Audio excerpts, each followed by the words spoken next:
ایک چرسی نے اپنی دونوں آنکھوں کے ایک اسپتال کو عطیہ کر دیں کہ اس کے مرنے کے بعد اس کی آنکھیں کسی ضرورت مند کو دے دی جائیں۔ ڈاکٹر اس کی انسانی ہمدردی کے جذبے سے بہت متاثر ہوئے۔ ایک ڈاکٹر نے پوچھا، آپ اس بارے میں کچھ اور کہنا چاہیں گے؟ چرسی، ہاں، یہ آنکھیں آپ جس کسی کو بھی دیں اسے یہ بتا دینا کہ یہ آنکھیں صبح 2 کش لگانے کے بعد ہی کھلتی ہیں۔ باپ، بیٹا، میرے لیے 1 گلاس پانی لانا۔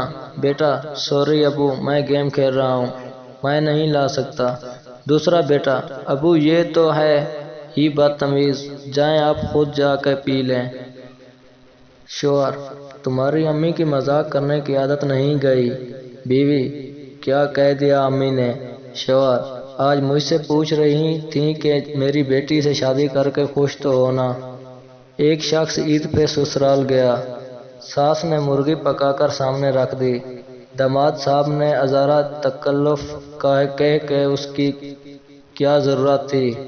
ساس نے کہا، کوئی بات نہیں بیٹا، ہم نے 10 مرغیاں پالی ہوئی ہیں، ہم یوں سمجھیں گے کہ ایک مرغی کو کتا کھا گیا ہے۔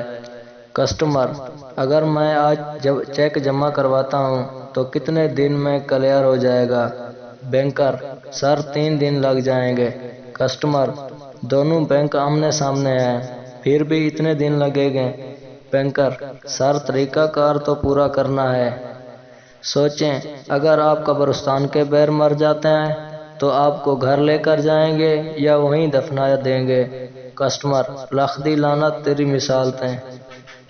ایک لڑکا امتحان میں ایک لڑکی کے پیپر سے نقل مار رہا تھا۔ نگران نے دیکھ لیا اور اسے اٹھا کر دور بٹھا دیا۔ جب اس لڑکے کو اور کچھ نہ سوجا تو سوال کے آخر میں لکھ دیا، جواب کا بقیہ حصہ باجی شبانہ کے پیپر میں ملاحظہ فرمائیں۔ جس بھائی کو یہ ویڈیو اچھی لگی ہو تو مزید اچھی ویڈیو دیکھنے کے لیے ہمارے چینل مکس پوئٹری اسٹوڈیو کو سبسکرائب کر لیں۔